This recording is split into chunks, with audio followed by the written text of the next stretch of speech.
Okay, so becoming a leader is an evolutionary process. Unfortunately, some people get to a point and then start to fall back. They start to pull back. They start to get the idea, well, I got 2 lines on my name tag. I'm there. I don't need to do much more. And that's when you see the decline in their ability. I'd like to see a constant improvement in your growth as a leader, and that's what we're after. Now, why am I, who am I? And I'm so glad Bill didn't say I'm an expert. I'm not an expert in anything. I'm a retail specialist. I love retailing. And I'm fascinated by the leadership phenomenon. And the ability that I have, besides bringing my camera wherever I go, is the ability to ask questions and seek those answers out. So I'm not the smartest guy, but I am one who asks the questions. Like the geography scholar here looking for directions. He's not too smart to say, well, I won't ask directions. I'm going to find the answer. And I want to find the answer when it comes to leadership. When I'm with a company that really reveres their leadership, I love to ask what makes him or what makes her so good. And I love what their answer they give me. Some are so simple, and some are so profound.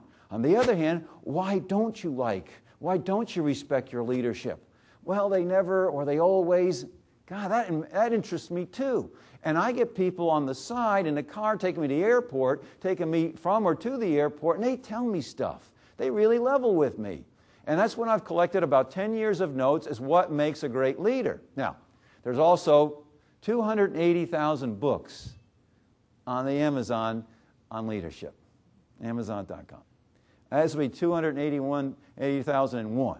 So I know what I'm up against, but no other leadership book quantifies yourself. You're going to have a number now, whether you agree with it or not, and hopefully this test will validate the number you chose.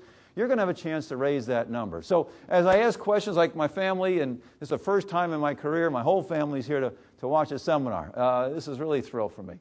I was in Hawaii with them 2 years ago, and we were on this highway, and they remember I pulled over.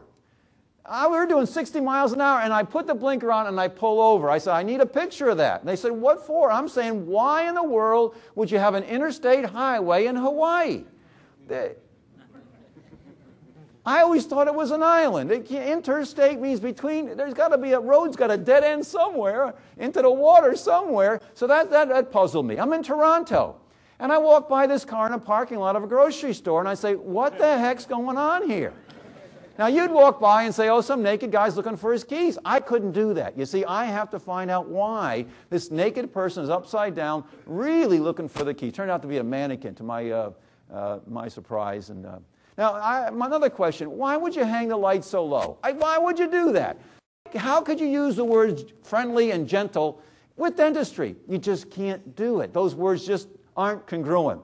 And then this one, why would you locate your Chinese restaurant? Why would you do that? I know source of supply, cost of goods, I know that.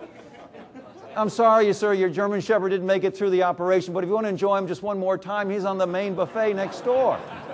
Oh, no. Why would you do this? Why would you do this? Bad checks, and Diane and Laura, come on in and pay your bad check. Now, you use this for marketing. You don't use this to punish people. I'm afraid to drive by this store for fear my bad check would appear on the marquee. So I ask people these kinds of questions. And then I ask the questions, why do you revere your boss so much? Or why don't you respect your boss? And I get the answers that I'm going to share with you now. Now, all the reading I've done in preparation for this seminar, and all the audio tapes I've listened on leadership, there's 5 of the 10 are very common. And you're going to say, I knew that. But you may never have scored yourself. So you'll get some value there, I hope. But there are fully 4, maybe 5 that you've never seen in a leadership book. That's why I decided I need to do this. It's no fun writing a book, and I donate the proceeds to charity, so it ain't going to be a money maker for me, but it may be a labor of love, and I hopefully will help you, young or old, growing in your leadership position. Okay, you do need a pen to fill in the blanks. That's my way of teaching. Number 1, a great leader is unquestionably honest. Great leaders are unquestionably honest. Well, that's easy. Well, no, it's not, folks. When you look around the world today, it isn't that easy. And I just finished writing this chapter, and it's really been a nightmare. Geez, 93% of all employees that fully admit to lying regularly on the job. 93. Well, I can't believe that. Well, you do it too. So did I. And it took me to hire a minister's wife before I realized that I was a bold-faced liar just like you.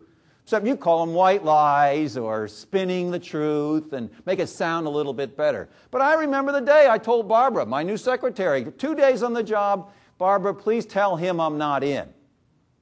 Long pause. Barbara, you there? Yes. Did you hear me? She said, yes, but I can't, she said. And I said, can't what? She said, I can't tell him you're not in. I said, why, Barbara? She said, because you are. And I remember grabbing that phone and saying, that's what you get for hiring a minister's wife. That's what you get. She won't lie for you. And I said, wait a minute. I shouldn't be having an accomplice lie for me. So I got out of my chair, walked down the hall, stuck my head in her office, and said, Barbara, can you please tell him that Harold Lloyd is not in his office at this time? And she said, that I can do. Now, it may take a little creativity, but folks, you can give up lying, for those of you who do. And white lies turn to gray lies turn to bold-faced lies, and pretty soon you're an Enron executive, okay? So